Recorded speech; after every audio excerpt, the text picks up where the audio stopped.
Greetings and salutations, fine shits of the OTS universe. You are on the sidelines with the sideline guys, and today I'm joined once again by my brother in arms, the Podfather himself. We wouldn't be here without this man, so shout out my guy, Derrick Myers. How you feeling? How you living, brother? All good, bro. All is well. And I wouldn't be here if it wasn't for you.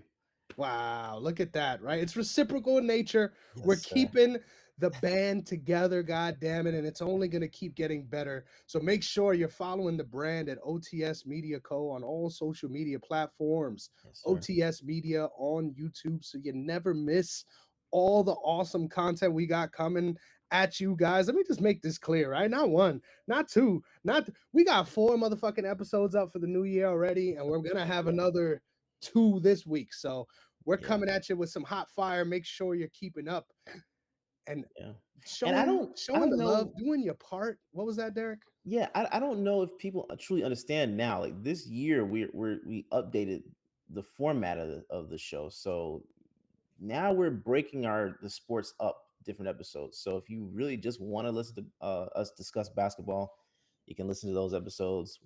We're of course covering football, bringing wrestling on. We're gonna bring baseball on at some point. So Chris and Sean do a great job covering MMA every week. So you guys will be able to get a host of different sport coverages, and we should be at the point now where we're kind of releasing more than two a week. That's the that's the hope. So you guys just stay tuned for that because what we're doing is trying to come up with a format we came with a format that is going to allow us to have more episodes that are going to actually be shorter. So I think we should be like around like the 1 hour mark, maybe bleeding over to 115 at the max. But for the most part, every episode should be well timed, and you won't have to worry about sitting here for 2.5 hours if you don't want to. Now, of course, you love us. I'm sure you do. So why would you not want to? But just in case you want to break it up and listen to the specific sports, you have that option now. Yes, sir. Make sure you're tuning in as you regularly would. Make sure you're locked in for all the cool stuff we got coming because it's going to keep coming all 2025. But you heard the man. No We're here to pause. discuss, no pause. We're here to discuss football of the highest order. It is the divisional round finally, right? Yes, Clearly, sir. I was so hyped for this round. I was looking forward to it since last week, right? Yeah. So we got so many storylines, so many things to talk about, but it's only right we start. The only place we know where to begin with our headlines, ladies and gentlemen, and right off the top, the discussion revolves one Ben Johnson, the Lions offensive coordinator. Caleb Williams got prank called by some fans, Yeah. getting him to believe, right, that they were one Ben Johnson. And that discussion was hilarious. But after going on to the Amon Ra podcast with all the St. Brown brothers, right? Shout out. Yeah. Um, had a discussion there where he made it really clear that he would like to have an offensive coach for the Chicago Bears moving forward. Now, I think Yeah. this is not a hot take, right? This isn't something that would surprise many people, but I got to ask you, Derrick, do you think in today's NFL that the art of the defensive head coach has beginning to phase itself out? That's a good question. Um, I don't know, to be honest with you. I think, of course, the coaches are getting younger now, right? So I think it more so depends on the organization. If the organization is of sound mind, I think they're going to try and have someone that's more balanced in a way. Or if the head coach is only one side of the ball, they're bringing in the defensive, either the defensive coordinator or offensive coordinator that is of a higher standard to counterbalance. So even if the head coach is only just one side of the ball, you still have that balance there. Um, my question though is, yeah, I understand his want for an offensive coach, right? That defense didn't do that well, so I think they're going to need someone that hmm, they're going to need someone that gets it on both sides. Like if they're going to succeed. I don't know if they're going to do it though. Like you see, Mike McCarthy is the one that is being his name is being thrown in around that circle, right? But can you see that actually working there? Well, first of all, I'm shocked that he is not a part of the Cowboys. So that was an interesting development. So I'm sure we'll talk about that a little bit later Yeah, too. yeah, But wouldn't hurt. But at the same time, I don't hold him with the same esteem as I would someone like a Ben Johnson. So right, I don't know, man. I think my interesting angle on this whole conversation is in most recent history. You could argue a lot of the offensive minded head coaches that have been brought in haven't really worked out. right. There's a lot of different angles we could point to, right? Jacksonville, a whole bunch of different areas. But Yeah, yeah, I think ultimately, um, I agree with you. You need both sides of the ball to be a focus. But I do think there's something to having multiple cooks in the kitchen with the offense that we've seen that dynamic go sour with Mike McCarthy too, right? So yes, yep, I don't know what the solution is for Chicago. They need a lot of problems answered, right? It's not just a quick fix over here. right. So I think ultimately, no matter who they bring in, they got to fix that line on both sides of the ball, and then things Yeah, will figure yeah. itself out. But it's weird. Their defense has some players, but they don't Hmm. play well as a unit, right? So Hmm. yeah, I think coaching does that, right? Coaching can make their defense more NFL ready, I think, than their offense at this stage. But yeah, we got a lot of things to fix, ladies and gentlemen. Hey, so here's a name that hasn't been brought up yet, at least in this circuit. Eric Bieniemy. I'm questioning what's going on with him because he recently was fired. I forgot what school he was coaching in, but he was only there for a year. He got fired from that position. So I almost wonder if it's even plausible that a team is going to reach out to him for a head coaching position. But that's an offensive coach that I believe would be interesting at the very least up there. You know what I'm saying? I don't know Mhm. what that dynamic would be, and I'm so confused by him, to be honest with you, because it doesn't make sense that he's not a coach yet. Like just based off resume and his schemes, it doesn't make sense that he's not a coach. Yeah. So I almost wonder what's going on behind the scenes that's stopping that. But Funny enough, I think after him getting fired, I think he's further from being a coach than he's ever been, right? Like I think mm, he's completely removed from the discussion at this point, which is very strange. yeah, But yeah, at the end of the day, it's weird, man. It's weird. That whole enemy situation is strange. yeah, 100%. yeah. I wonder, but I don't think anybody's going to. Let's say they get Ben Johnson, right? It doesn't matter because like what they have going on up there is not going to be fixed in one off season. So I almost feel like anybody who is there, at least signed long term right now, would have to understand that. Caleb Williams has to understand that. So I'm pretty sure he wants an offensive coach because of the fact that the offense was trash last year. But it's just like what you said, that offensive line was horrible. like guys were all out of position. It looked like they had their offensive line built out of Jason Peters, bro. The many peeps of It Mr. just Peters. yeah, it was horrible, and I mean old Jason Peters, not prime, but the last 5 years of Jason Peters has been like that. So that's what it looked like to me. Anytime I watched him, so I really think that he would have to be patient with whoever comes in because it's going to take a long time. It's going to take at least 2 to 3 years for them to get to a pace if they build properly. If they get in the right people in those places and also work on the offensive and defensive lines. They could. I think they could see something, but I don't know, man. To me, it almost feels like they might as well just. It's just going to be a continuous cycle The endless cycle up there. The vicious cycle. Yeah. I Yeah, don't know, bro. I just hope they don't lose hope in Caleb. I think despite the line being so terrible, he showed that he is an NFL quarterback. And I think as these other holes continue to get plugged, we'll actually be able to get to see, right, what he has to offer on that side of the ball. But good luck to Caleb. It's good, like you said, it's gonna be a dark road. Keep painting them nails, brother. Hopefully they will lead the way. Next up, we move down south to a topic that I'm sure you're excited to talk about, to discuss. The Cowboys have parted ways with Mike McCarthy after not being able to reach an agreement on a deal, right? So yeah, let's start right there, Derek. yeah. Do you think this was mutual as it was described, or do you think this was the Cowboys finally putting their foot in the sand, or was this Mike McCarthy being like, "Please let me out of here"? What do you think is the real story here, I think it could be a combination of all.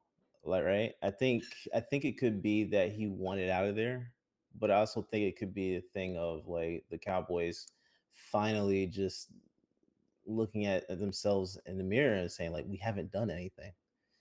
Like it doesn't. I don't even think it really matters who's coaching down there. I like they haven't done anything. They haven't gone after any free agent that would be of worth. They haven't even shown that the guys that they have that they have full faith in them outside of Micah Parsons.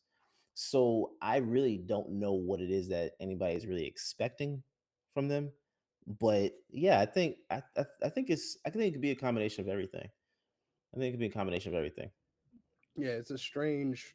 Honestly, I thought at this point, given that they didn't move on from him last year, I thought Yeah. that this year was almost kind of like a guarantee. Like I was very Yeah. surprised by this. Yeah. So yeah, who knows? I feel like it has to be in some ways mutual, right? For that not to work out. But at Mm. the same time, when it's framed like, hey, we couldn't come to an agreement on a contract, it definitely feels more in Mike McCarthy's favor, right? It feels more like he's like, Yeah. actually, I don't want this, Yeah. than them deciding him to leave. So that's a very interesting side note, especially with how their vocal leader, Michael Parsons, responded to all this, being absolutely devastated that he lost his guy in Mike McCarthy. So obviously it looks like they're trying to pivot towards the defensive side of the ball with Mhm. their primary candidate being Robert Saleh. But there's a lot of other names too, right? A lot of different other possibilities. Who knows? Maybe they'll be giving Bill Belichick or Deion Sanders a call, right, in the future. Who knows? There's an unlimited range of possibilities when it comes to this impoverished franchise. So Derek, I gotta ask you, Mm. if their first target, their first vocal target is Robert Saleh, then who ends up being the 2025 Dallas Cowboys coach? Because I don't think it's going to be that name. It's just- I can't see. I can see it actually. Let me rephrase. I don't think that Salah makes any sense in any way, shape, or form in terms of a head coach. Right? He didn't show anything in New York. But then also when he left, New York didn't show that he was a problem. So I honestly don't know that that's the biggest issue for him. I think he's getting some calls now anyway, so I'm pretty sure he'll land somewhere. I don't think it's gonna be Dallas though. I think one of the things that people forget is who the GM is. Like, are we sitting here and actually believing that Jerry Jones is? That's why I don't believe Bill Belichick is even a candidate, let alone a possibility, because he's not going to give up control of that team, right? Deion Sanders, I think, makes a little sense in terms of marketing. And Jerry Jones is all about marketing. Whatever gets the biggest splash on news, he's going to do, right? Um it makes sense in that regard. From a coaching perspective, I wouldn't mind seeing him there. Like just outside looking in, it wouldn't be a bad move for Dion. Like Dion, I'm assuming Dion has the desire to be an NFL coach, right? But does it make sense for him? Like it would make sense for Dallas, but doesn't make sense for Coach Prime. You see what I'm saying? Like, does that really line up? Because the thing about Dallas is that anytime they win, the praise is on Jerry Jones and Dak. Anytime they lose, the blame is on the coach or Dak or whatever player. And like that's what the that's what the pattern has been, right? So I don't know if it makes sense for Coach Sanders, but I I don't know, bro. Dallas is so weird. It's so weird because again, like you, I thought McCarthy was staying. Like it just seemed like that was a foregone conclusion. Um, but they don't make any sense with any moves that they make. Like now they reached out to Philly. I think they got a meeting set with Kellen Moore, which doesn't make sense You because let him go. you let him go. Like he was already there. You let him go, and it was a dumb decision back then to not hire him as a head coach. He goes on to San Diego. You see how great of a job he's done there. Goes on to Philly. You see how great of a job he's done there. Now you want him. Like I don't know. It doesn't make sense. I think if I had to bet, I would say Kellen Moore is more likely to be the next head coach than Coach Prime. I agree with that wholeheartedly, man. I think the funny part of that arrangement is, yeah, I could see it for Dion, but also it's like, is that the best move for the Cowboys? Like that is a Cowboys move, right? Yeah, Shout out to Sean. Almost yeah, in the same vein as the Jets, right? Where it's like, hey, we might not make the yeah, best move strategically, but we're gonna make the best move on all of the websites, right? yeah, So yeah, yeah. I won't be surprised because of that reason. As far as the football purely move, I genuinely would be surprised if Dion is the guy, not just because of the circumstance that is now that the Cowboys now find themselves in with being so bad last year and needing to retool that entire defense. On Hmm. top of that, it's like, well, your son isn't coming here, right? Just based on how we have everything laid out. So it just doesn't really fit his narrative the last couple of years. So honestly, I would be very surprised by that. I feel like if he ends up wherever his son ends up, that would be not surprising to me. So yeah, Kellen Moore is definitely in the race. I would say even names like one Todd Munkin, right? Terrible offensive coordinator from everything Hmm. that I've seen. Hmm. Um, but I know some people, for whatever reason, were talking about giving him a call for a job. I don't know what reason that would be. I don't think it's Yeah. deserved, but shout out to Todd Munkin. So yeah. Do you Um, do you believe in the rumors or reports of Dion only wanting to go to the NFL if he's able to coach his sons? Yes and no. So the yes side of it is that's the only reason I think he's coach. Period. Like I genuinely believe that. So it would make sense under that umbrella. On the other hand, though, it is the NFL. Like I think that's a completely different story, right? Especially Mm, after you've already changed so much of what it looks like to be a college coach, right? Like right, Deshaun Jackson just got hired to be a college coach as well, because right. I think this is the deionification of college football, right? This is Yeah, the yeah. let's find someone who's been here before, who's done it the right way, and that could also lead our program not just on a strategic level, but also on a swag level, right? Hmm. Let's get this program behind a person. Hmm. So I wouldn't be surprised if things continue on that front. But yeah, man, I think wherever if Dion does get an opportunity for the NFL, I think he'll be foolish to not look into it. I think that prestige, right, of what that offer brings is big enough to look into any offer. Hmm. But if there's any way I really see him going, right, Oakland. or formerly known as Oakland, Las Vegas. That's a scenario I think we Mm, could definitely see more realistically than the Cowboys. But who knows? It's the Cowboys. Could be that. man, I don't know. I don't know. I like Vegas would make sense in terms of you got to rebuild, and Tom Brady's gonna have whatever say he has in who the next coach is there, right? Hmm. But whoever they hire there, it's like you again, you're gonna have to be patient with the process. They're not turning things around immediately. We both believe that I Crosby. think they're closer than the Cowboys. That's my hot take.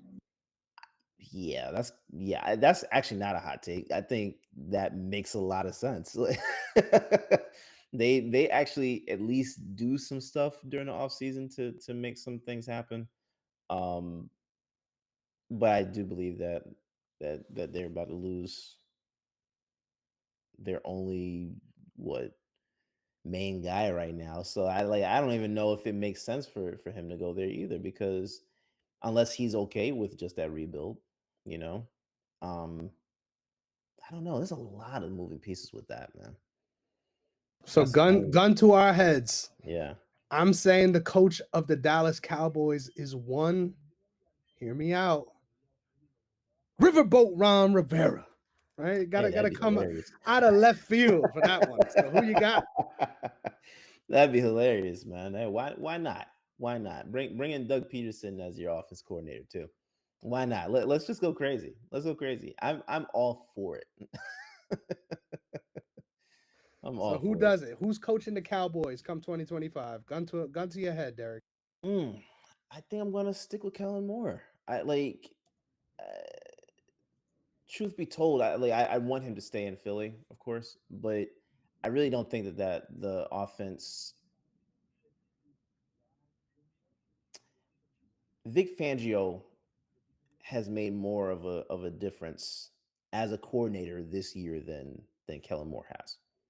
So I wouldn't be surprised if they decide to, hey, let's go ahead and move on from him.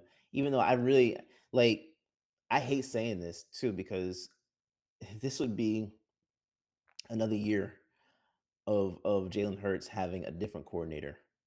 That so no, I would love to just have consistency. Can we just have at least 2 years of the same coordinator, 3 years, more, something like that. But um, I wouldn't be shocked at that move because I think Moore is open to either way, but I think he, of course, wants to be a head coach. Like, why Mm-hmm. not?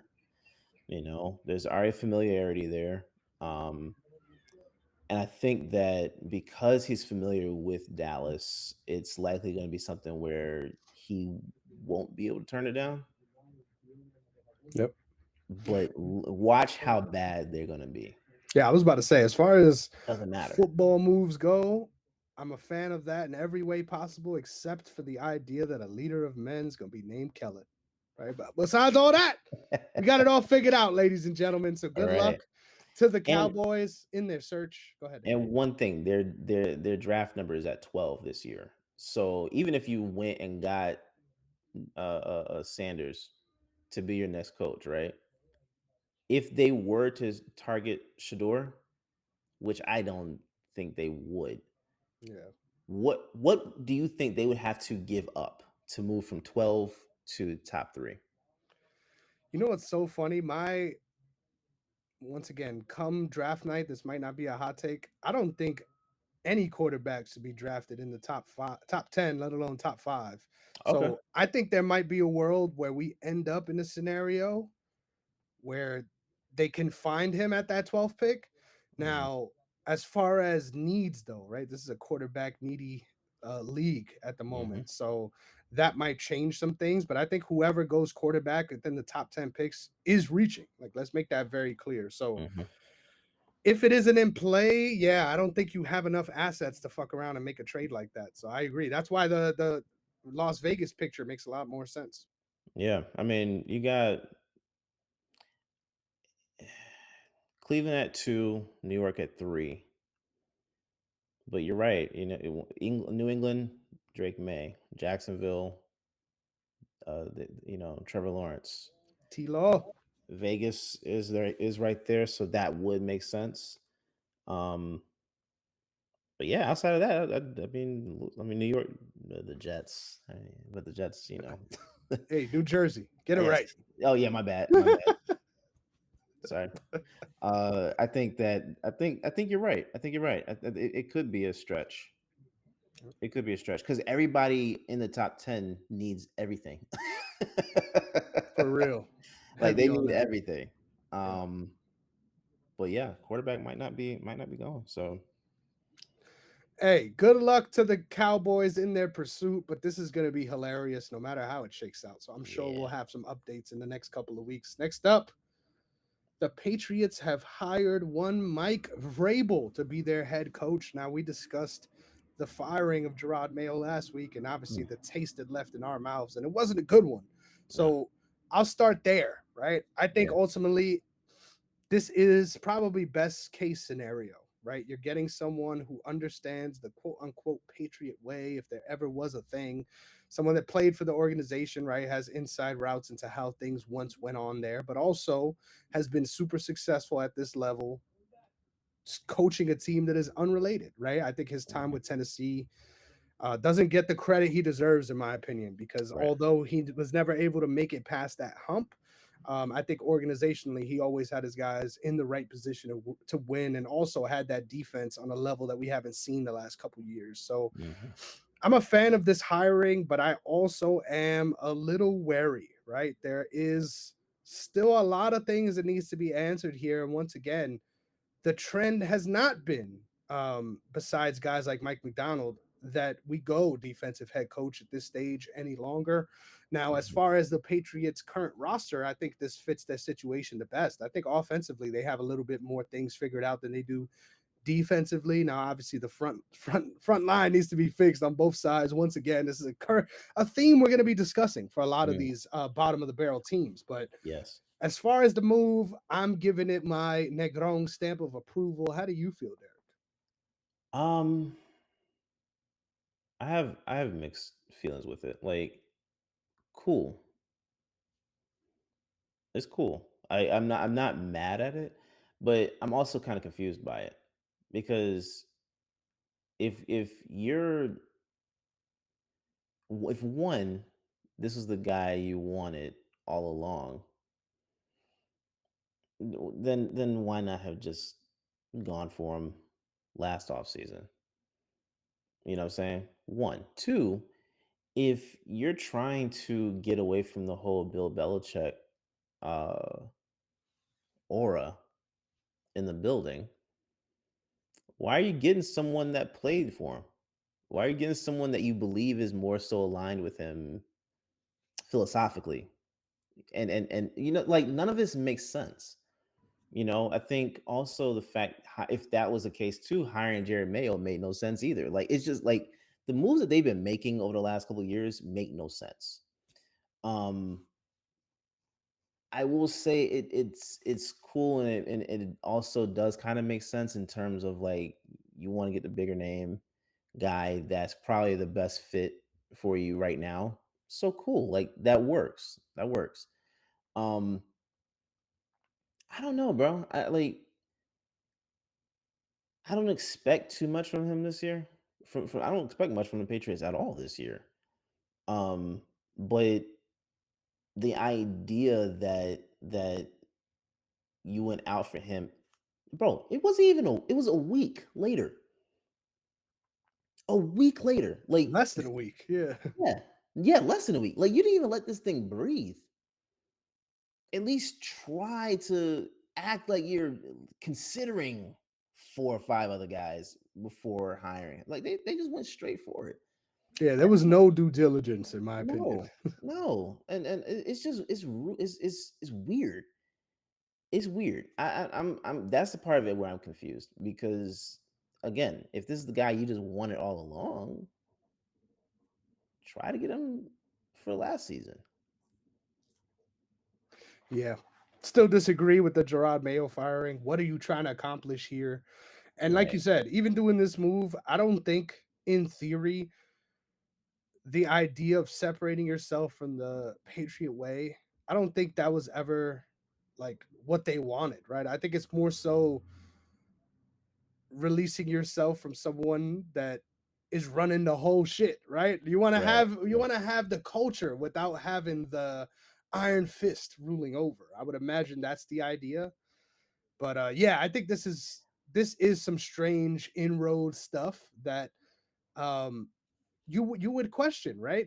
If he got hired in this manner by any other team besides a team that he played for, it would kind of be like, damn, well, is there some sort of colluding here, right? Was Hmm. there a conversation, a handshake prior that we weren't privy to or something like that?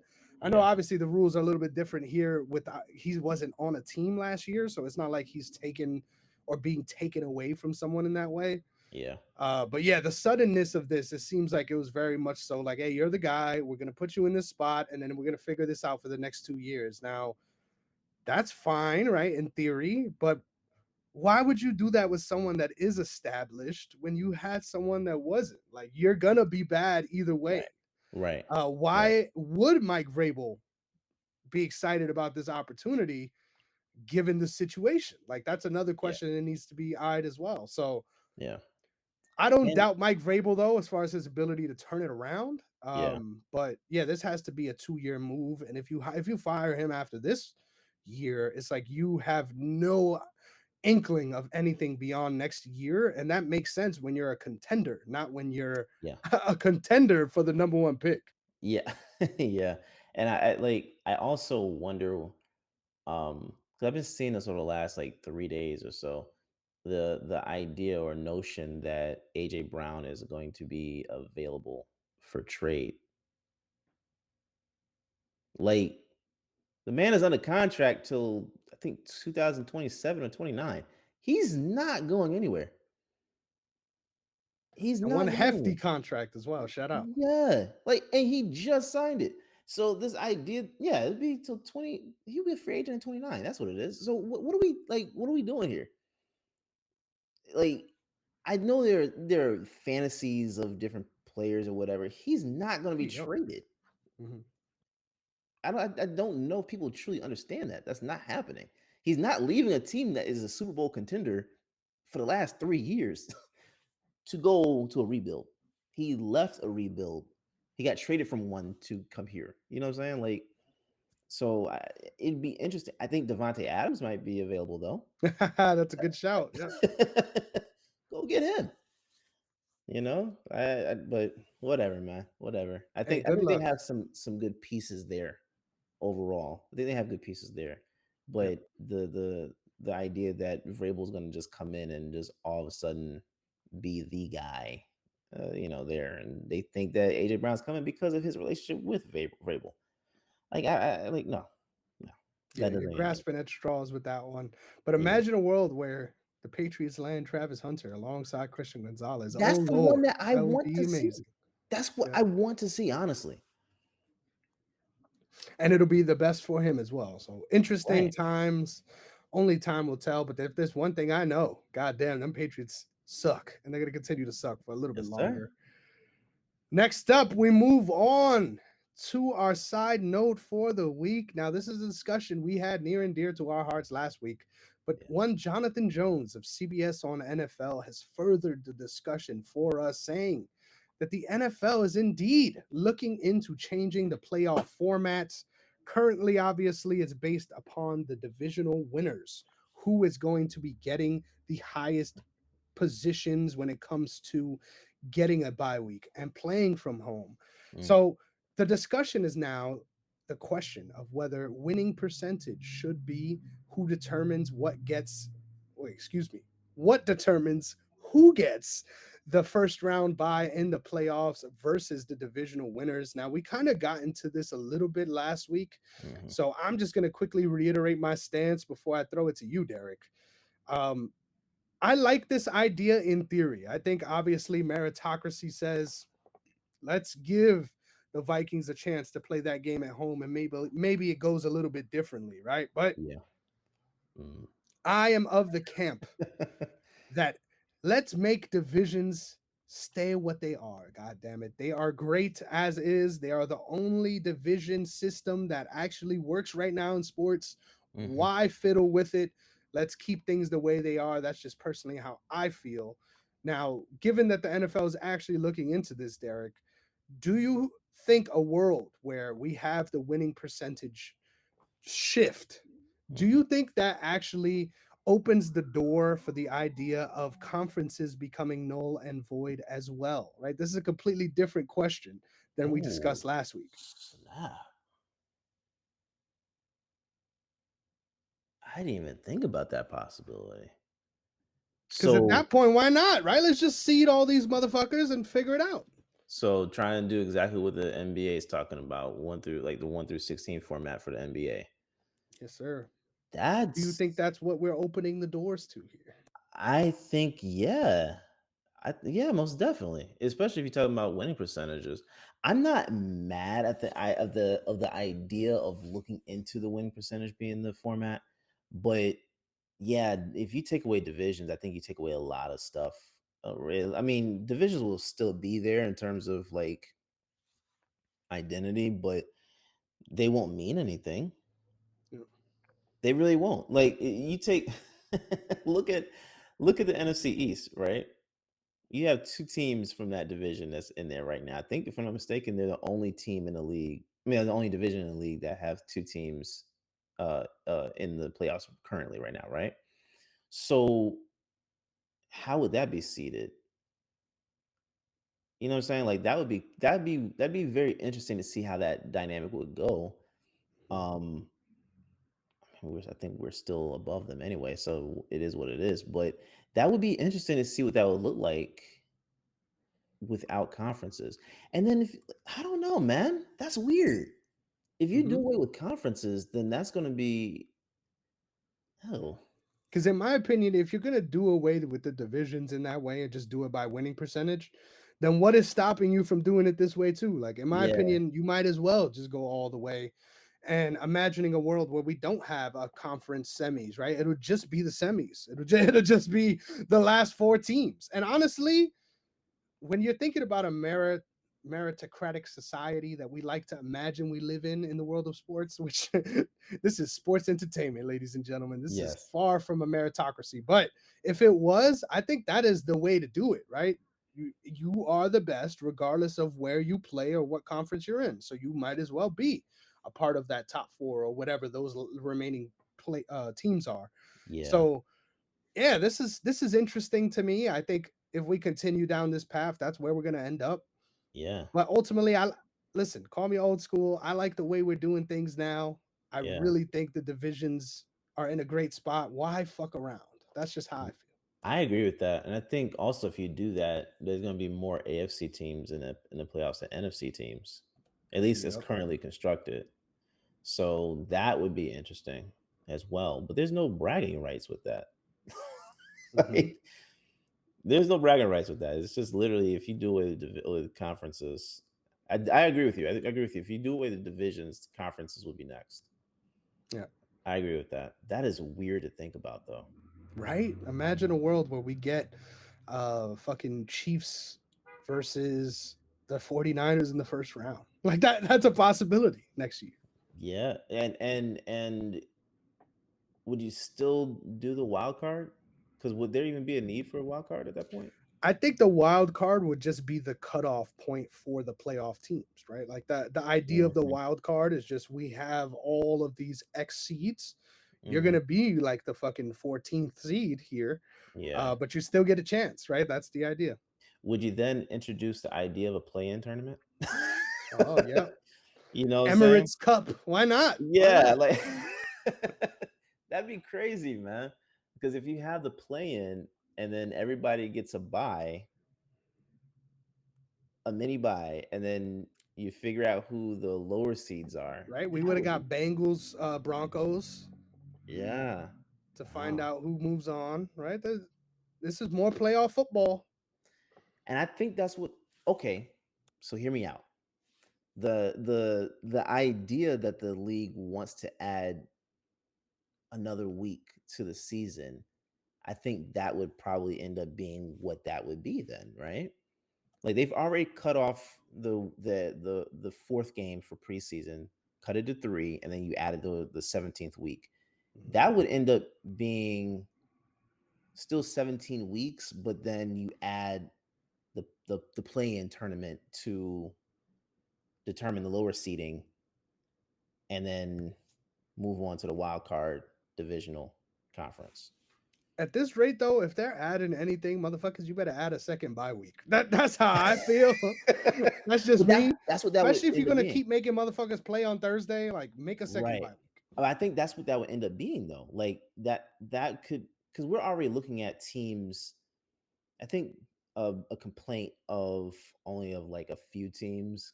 Well, yeah, no, it wasn't a complaint, but I was outside of just the Eagles, right? But the idea that teams, because I can see the league doing a thing where similar to the NBA, where they trying to lower load management, so to speak. I could see where they add that play-in tournament to be like an extra bye week before you go into the playoffs. So you have the week 16, week 17. If you already have your stuff locked up, maybe you sit you guys down and then let them kind of like get a rhythm going into the playoffs type thing or whatever. But maybe you don't, and you just wait until your game, your wild card game or whatever, to just go ahead and throw your guys out there. I think that could be used as a second bye week. Hey, we're giving y'all a lot of free ideas here, but I also Yeah. gotta say, keep the divisions, right? Yeah, I we, agree we with like that. these ideas. Run that shit back. I agree with I that. understand how Roger Goodell might stumble upon this and be like, "Hey, these guys are spitting." Yeah. Listen to us on that one though. Just leave the Yeah. divisions as is. All right. Yeah. I agree We with that. move on, Derrick, as only we know how, to the divisional round. It has finally arrived. And with a new round, it's only right that we go back and look at how we did last week. Because, God damn it, we got humbled, right? It wasn't just you. We got humbled. You went 3-3. I went 2-4. So we absolutely got our ass whipped Bro. when it comes to picking these favorites. There's always chaos in these NFL playoff matchups, but god damn it, we clearly weren't ready for it. So hopefully this week we are more prepared. So in our defense though, the Chargers should not have lost that game. Bro, They the should, Chargers was out there just throwing gifts out. they Shout just out to didn't J care. Herb. Like it, and you know what? I got a theory on that. Like just a real short theory. I believe it's Ezekiel Elliott's fault. That was not what I was ready for. Please explain. Superstitious, right? Superstitious.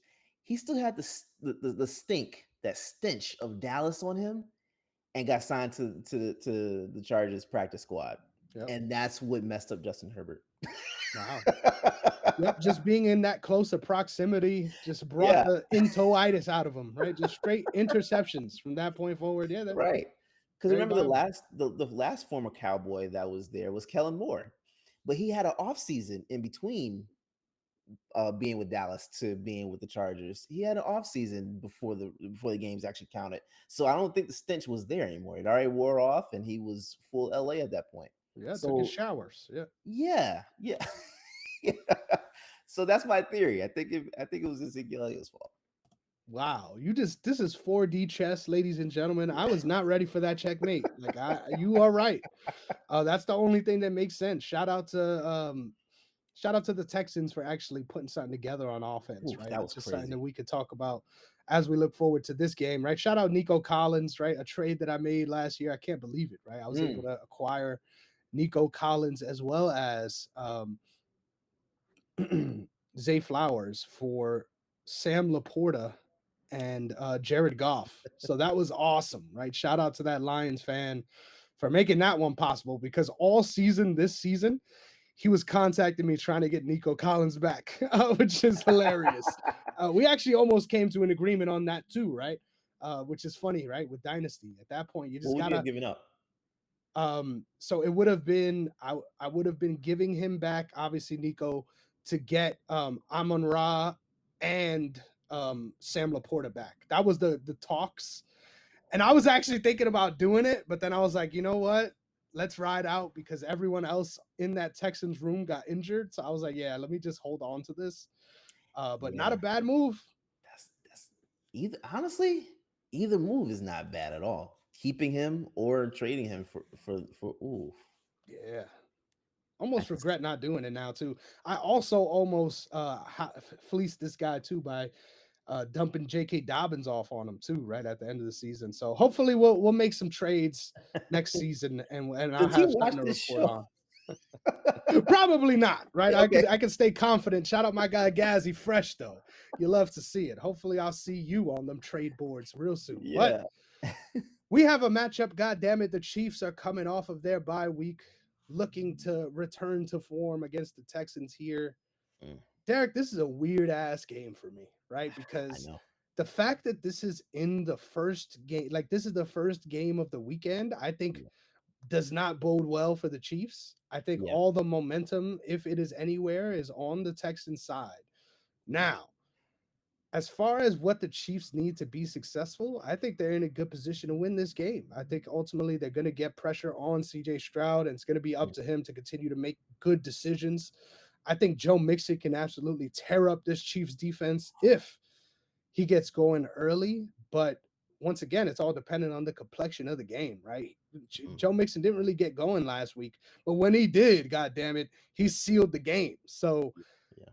this is a fun one, right? This is really fun to imagine because I think the Chiefs, while they have been dominant defensively, it really all comes down to their offense. And I think with the way the Texans performed last week, I think it's going to be on Patrick Mahomes to stay away from that pressure and make timely throws. Now, is that something I expect him to do? Yes, a Mhm, 1000%. mhm, But the more I think about this game, the more close to 55-45 it is mhm. than I imagined it would be. Right. I'm going to pick the Chiefs begrudgingly here. I think ultimately I want the Texans to win, if I'm being honest. But I think they're just the more complete team. Mm, But this is the week that they answer that question. This is the week that we find out whether or not they're ready for the playoffs because it has felt like they were kind of holding things in reserve, waiting for these moments. mhm, Let's see how they look in this one, and I think it's going to reshape the way we look at their title hopes. Because right now, it feels like no matter what, and I don't know if this is just me being biased or this is just the pulse of the nation right now, but I feel like it's assumed it's either going to be the winner of Bills Ravens that's going to move on. So mhm. I think the Chiefs have a lot to answer here, and I think they get it done. Give me the Chiefs at home. Yeah, I actually have it closer than you. I have it 51-49. I'm going to go with the Chiefs, but I'm be honest with you, man. the way the way the Texans showed up last week, I I want to actually choose them. And I would not be shocked if they won this game. But I am going to go ahead and go with the Chiefs because of the fact that I think what we were expecting to happen last week could possibly happen this week, where you see I don't even know if I'm really confident in saying what I'm about to say. I'm not even, you Let know it what? fly, Derek. Let it fly. I'm not confident in it. I'm not going to say it. I think it's possible that the Chiefs win this game. I also think it's possible that they lose this game because I agree with you. I've had the Ravens coming out of the AFC since the beginning of the season. So, to be honest, it is whoever the winner is between the Ravens and Bills, in my opinion, that goes to the Super Bowl. I don't believe that the Chiefs honestly have what it takes to beat either one of those teams right now. And that's crazy to think about because if you think about the beginning of the season, the Bills on paper looked like they weren't going to do anything. Like they really didn't. But the fact that they got to this point playing the way they have been playing, and the Ravens are just you already know. I don't have to say it. They are just spectacular. So yeah, I'm not confident in the Chiefs, but I haven't been confident in them all season, to be honest with you. So the close games that they've won this season, like if that team shows up this week, they're not winning this game. truth be told, that Texans defensive line is crazy. So I can see it. I'm gonna go with the Chiefs, but I can see it. I can Yeah, definitely man. see I that. feel like the Chiefs are, I mean, excuse me, the Texans are in the same position they were last week, where we're both Yeah, like, bro, if they had one of their injured receivers, I would be picking them here. Like, yeah, that's, yeah, I yeah. feel the same way again. And I was wrong last week, right? So Hmm. the more we talk about it, I kind of want to go out on a limb, but I'm going to Yeah, stick to my guns here. I think we've already been shaving down Isaiah Likely's toe just to be ready, right? Just to be ready. But yeah, I think the Chiefs is the right pick here. Only time will tell. But going against Patrick Mahomes in this situation just feels like blasphemy, right? So we can't do it, Derek. yeah, We can't. yeah. But we move on just like that to the Saturday 8 p.m. game, prime time. I'm excited for this one, man. We This got the one, Commanders mm, on the road in Detroit going up against the Lions. Obviously, still missing out on some key defensive pieces, but this is going to be the slobber knocker we deserve, ladies and gentlemen. This is defense be damned.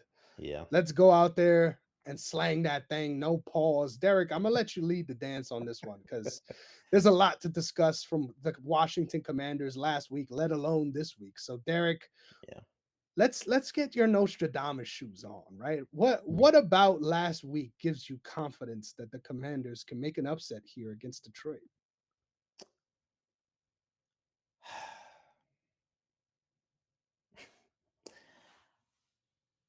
They can do it. I honestly, and I told you last week, I thought they were gonna be one and done um against the Bucks, but I mean, these are the Lions are here, right? So I the way they showed up in that game, I think they're playing with house money. I think I don't think they have nothing to lose here, honestly. Um, I It would kind of feels be like they don't really understand how they got here either, right? yeah, I don't think they do. I don't like even their fans. My grandfather's a Washington fan. I haven't heard from him once this season. So to be honest with you, like this one feels like it's very possible. This one feels more 50-50 than any other game this week to me. Because of the fact that you can make an argument for both teams on this. Now, of course, everybody's gonna go with the Lions. It's the home team, their momentum, number one seed, and all that stuff. If there was to be an upset this week, this would be it. This would be it because I don't even think that the Texans being the Chiefs is an upset, right? I think that's a strong possibility. So, um, even though I had it 51-49, legal technically it would be an upset, but I do believe that this is more of an upset than that one would be. Because this is just like they're not supposed to be here by definition. They're not supposed to be here. But what they've been doing with their run game, I think is very interesting. It could happen. Like they could actually beat the Lions right here. I wouldn't be shocked, but I'm going with the Lions. I'm going with the Lions. I wouldn't be mad if they beat them. To be honest with you, I wouldn't be mad if the Commanders took this one. Um, that'd be hilarious.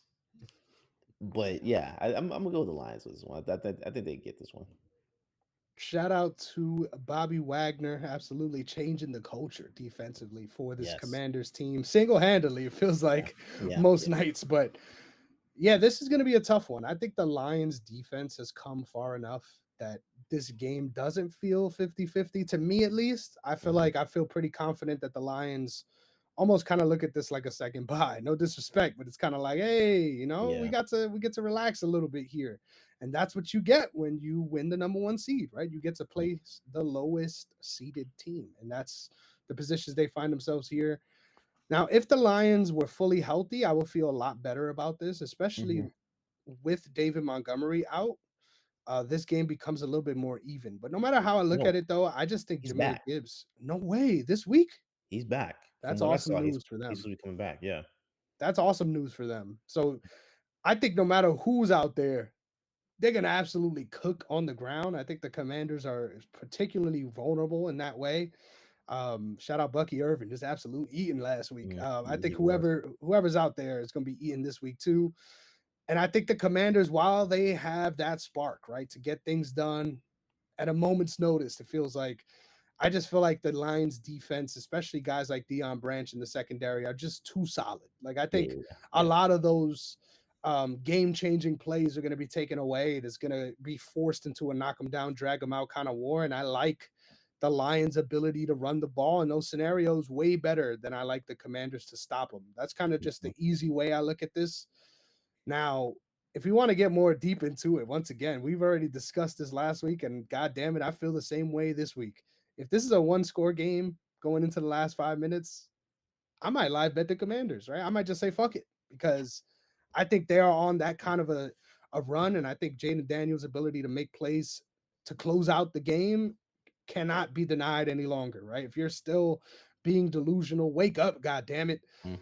But outside of that scenario, I don't see the Commanders coming out on top. Give me the Lions at home, and I think they end up representing the NFC in the Super Bowl as well. But anyway, that's a discussion for another day. That's another Uh, discussion. Yep, yep. we move on to an exciting divisional matchup. We got the Rams coming off of a huge upset win against the Minnesota Vikings on the road at the link, going up against Derrick's own Mm. Philadelphia Eagles. I'm sure Derrick has no problem with me starting the last two segments with his opinion because, god damn it, this is your game, Derrick. This is the Derrick game. So I got to start by saying, obviously, coming off of a huge win against the Packers defensively is what I've been super impressed by your Eagles.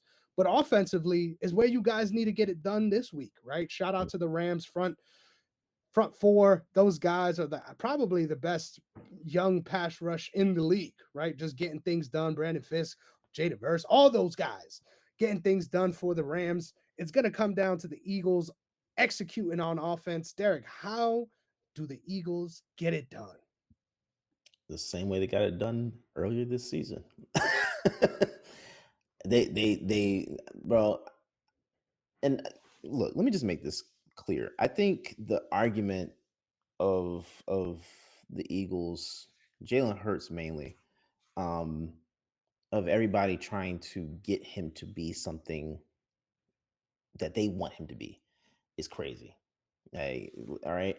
I think the fact because he even came out today and said that his I'm gonna summarize it, but basically, essentially, his the only thing he's focused on is the win. He's going to do whatever it needs to be is required of him to do in the moment to make sure they get that win, right? It was required for him to throw a lot in that game against the Rams, and he got it done.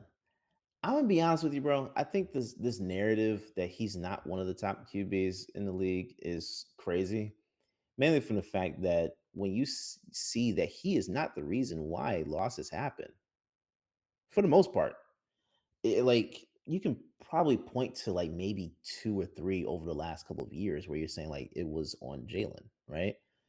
But for the most part, anytime there's been a loss, it's not been him.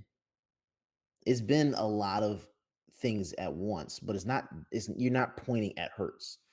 Like we're pointing at Sam Darnold last week and saying, "Yeah."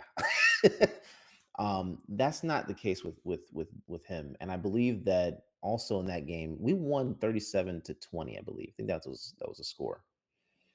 We didn't have Devontae Smith, and I don't. I think Darius Slay went out that game as well. So having everybody in the lineup for the most part, and Kobe Dean is out for the season. So I think torn patellar tendon last week. So if you want to look at something and say that you might have a question about this, that, and the other, you might say that, but I personally don't. I think the way that defense has played, especially the linebackers, has it's just been otherworldly. Um, and they've talked about Jeremiah Trotter stepping up into place for Dean. So I'm very intrigued to see how he does in that position. But to be honest with you, bro, I respect the Rams because, in all honesty, the Rams did not look like they would be in this position a few months ago. So I respect what they've done, but I'm not choosing the Rams to win. Like, we beat them in LA, bro. You're in Philly. You're in Philly. It's a different place. It's a different place. And you're not going to hear cheers for the Rams in Philly. So I promise you it's going to be a home game. Ooh, I love it. I love it. My guy's confident, and I love that confidence. I think it's well warranted. I think this is the most favorable matchup you guys could have gotten. I would argue it would have been a more difficult time going up against the Commanders than going up against the Rams right now. But Mhm, given what they put on tape last week, right, I'm excited. I think offensively, they're in a place that I didn't expect, especially mhm, coming off of it's not like they had a week to retool, right? We kind of just mhm, went right into it and then we're humming on all cylinders against what was supposed to be one of the top defenses in the league, right? So mhm, uh, it's my Ravens at this point, but mhm. throughout the regular season, it was the Vikings. So I think the Rams are in a really good spot. I think if there's anything that makes this dangerous, and don't kill me, Derek, I'm just being Go ahead. honest here, right? We No, got to go be ahead. honest here. Go If ahead. there's anything that makes this game dangerous, it is one man, and that is Sean McVay. I think there's a real world where we see the Rams outcoach the Eagles Hmm. in this matchup. And I think that is the route to victory. That would require not running Saquon Barkley. That would require force feeding certain guys like AJ Brown. But I think this team is beyond that stage at this point. I think we've already learned from those demons and exercised them. I think if the Eagles keep an offensive balance here, I think it's going to be extremely hard to stop you guys. The question becomes, though, Hmm. can the Rams match you guys' defense? And my answer is no. I think the front four is awesome, but I think the secondary is where things begin to fall apart, especially with all the offensive weapons you guys have. Hmm. Look for Dallas Goddard to have a big game. I think Thank you. I think ultimately he is the most slept on piece of this offense.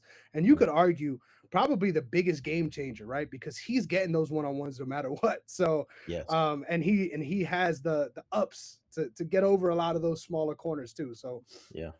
there's a lot to be excited for in this matchup though, but I agree with you. I think this one actually I'm the most confident on. So give me the Eagles as well at home to get it done. Now, Yeah. we move on to a game that I will be in attendance for, ladies and gentlemen, that I will be in the building for. So shout out. I'm excited. I cannot wait. But I'm also shitting bricks, ladies and gentlemen. We got the Ravens on the road in Buffalo. I'm hoping I don't get choke slammed through a flaming table that is in the cards, ladies and gentlemen. But they're gonna need some strength to pull off some shit like that. All right? You're gonna need to be eating your spinach that morning. But I'm so excited for this game, Derek. I think if there's any team Yeah. that we saw play last week that has shown that there's a different gear, it is my Baltimore Ravens. I think the way the offense operated against Pittsburgh was something to behold, right? There was one drive to close out that game. We had 13 straight runs for a touchdown. That was crazy. 13 straight runs. And shout out to Lamar, right? Just absolutely making it clear, right? This is what we save ourselves for, right? Hmm. These are the games Hmm. where we unleash the beast. And goddamn, it looks like Madden offense out there, man. This is Yeah. obviously the clear peak level of this offense running. And I love to see it, man. I don't care what anyone says, right? Call me a homer, call me whatever. Me being ahead of the curve on what this two tight end offense could be. Yeah. Yeah. Yeah. I'm Yeah. so excited, right, to see that we are in the place that I fantasized about 2 years ago, right, and was Yeah. looking forward to. I think what we're able to accomplish on the running game side of things is just remarkable, especially in a game where there's likely to be snow, where it's gonna be brick as hell. Mm. I think the narrative coming into this week is Lamar Jackson's inability to perform in this divisional round. Hmm. which I think is hilarious, right? Because there's such a huge sample size. Yes. Yeah. Um, I think this is, all things considered, a very easy game for me to pick. And it's not because I'm a homer, it's because of the MVP talk, right? Because everyone's Mhm. going to have this conversation with a whole heart and say, hey, but if you put Josh Allen on the Ravens, he's 100% going to be in the same position. But you can't say the same with the inverse because, the Bills aren't as good as the Ravens. Well, if that's the case, then it should be easy to decide who you're picking here. I think our defense is better. I think our offense at this stage is running better. It's just going to be a matter of stopping those chunk plays and obviously stopping their run game as well. I think James Cook is underrated, and the tandem of him and Josh Allen is obviously very formidable. But Mhm. I just trust my team, man. And I'll say this, even when I got to witness my team win the Super Bowl 12 years ago, I didn't feel this confident about that team. Like, Yeah. I Yeah. feel Yeah. this way about this Ravens team, man. I think we Yeah. can do it. And this is the week we prove it. God damn it. And I think we win this game big, man. I think we win by two scores like we did last week. So give me my Ravens. Mm. Now I will say we broke the Steelers, so that they haven't looked the same since that game Get a at little all. assist for that. Yeah, they, bro, it's that's a whole other topic. The Steelers, Just got to but say rest in peace as well to Russell Wilson and Sierra's dog that passed away. I got to say it's real their dog passed heartbreaking, away. heartbreaking developing information that has come out this week. So shout out to Oh you wow, guys. I know I'm not even joking. Shout out to you guys. I know that's a yeah, heartbreaking moment to go through. yeah, So most definitely. I it is gonna be snowing, isn't it? I threw you off with that one, didn't I, Derek? I'm You sorry. did, because I didn't know their dog died, man. Like, my bad. But no, I think one of the biggest elements with games in snow is the run game, and I have to look at the team that has the better run game, and that would be the Ravens.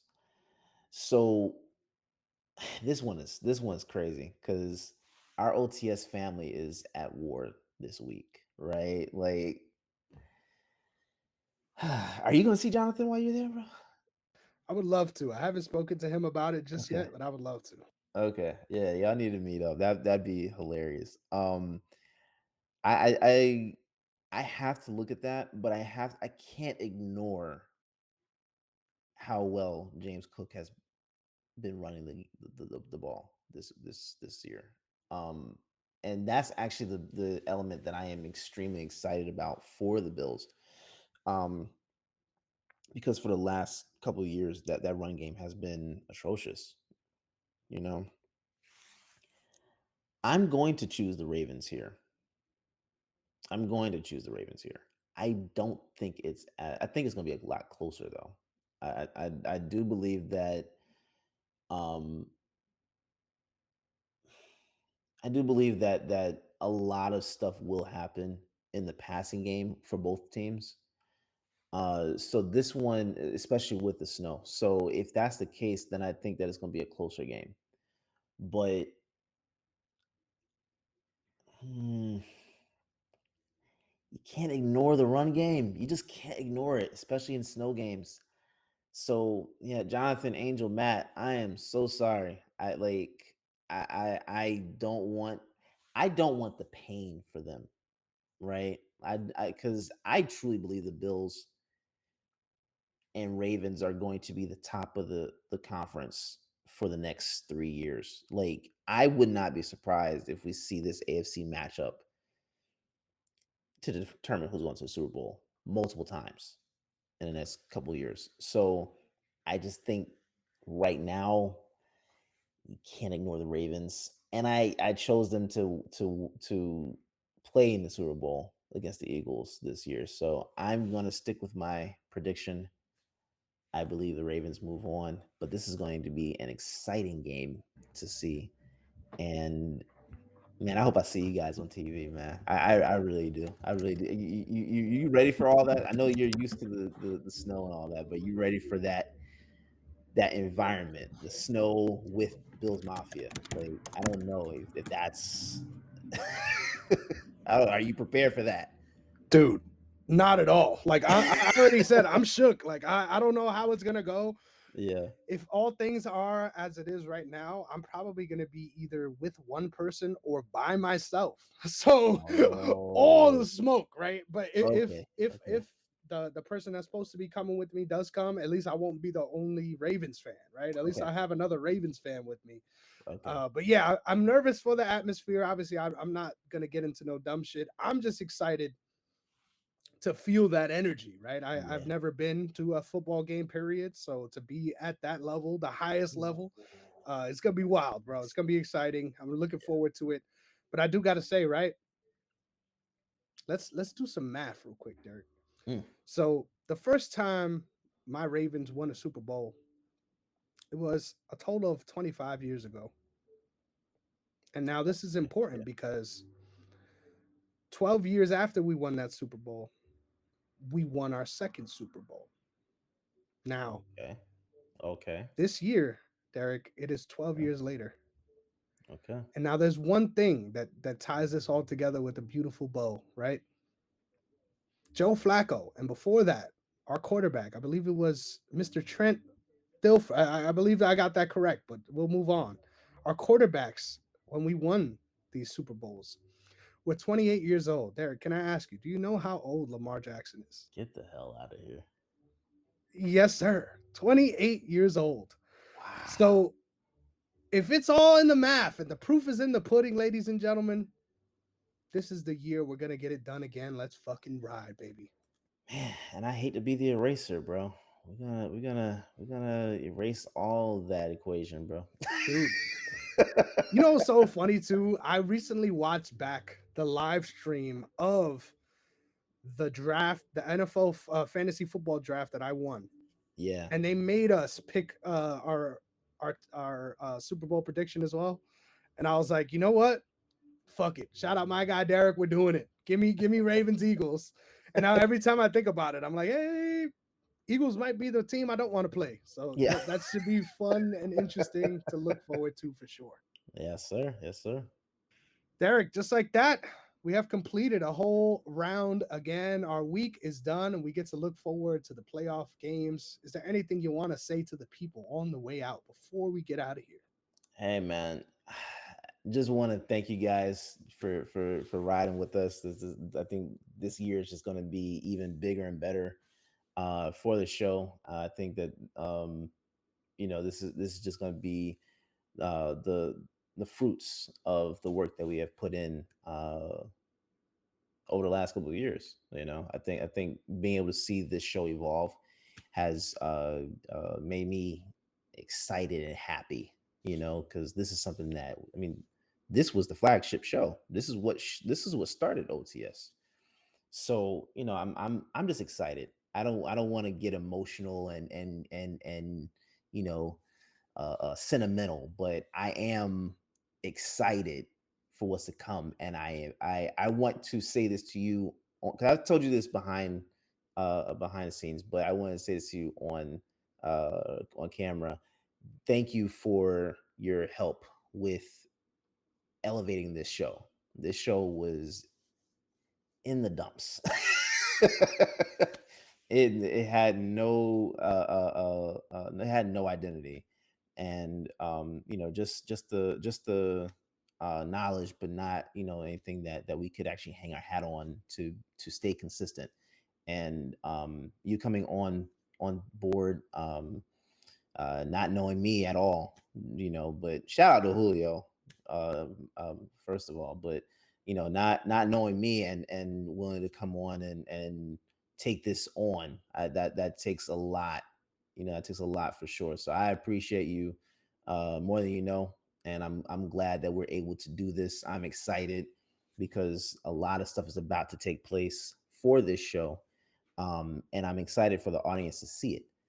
So thank you guys for tuning in, as many times as you do. This is just a testament to you all. And we're going to be doing a lot of things. So get prepared and look forward to what's about to come this year. You heard the man. I take no credit. It's been a pleasure to be able to show up and do the damn thing for the last 3 years. Crazy how quick time flies, right? Bro. Because we are now 3 seasons into the show, and I couldn't believe it. I did a double take. I was like, hold on. So it's literally been 3 years. My favorite stat, right? These 3 years flew by so quick. Before I knew, but when I first met you and we started doing this show, you didn't even know your wife. How about that one? So to think about that, right? To think how far we've come as a Yeah. unit, Derrick. I can't wait. Hey, when I see you in person, I'll kiss you on the forehead. You might Hey, you like a little brother. You like a brother hey, to me at this stage. hey, You know? man, I'll take it. You heard the man. We got a lot to look forward to in 2025, but don't Yes, sir. sleep on the fact that we feel all the love you have given us along the way. Thank you so much for the support, and we're going to keep showing up for you guys the way you show up for us. But ladies and gentlemen, don't forget, times are hard and friends are few. So ta-da to you, Bills Mafia. You're fucked. I'm bringing the gasoline. I'm bringing that 12-foot ladder, ladies and gentlemen, because I'm diving right through that table like the third Hardy boy. We'll catch you next week Hey. with two teams in the championship game of their respective conferences. Yes, We sir. got that kind of confidence over here. Yes, So we'll sir. see you next week with a dub. Peace.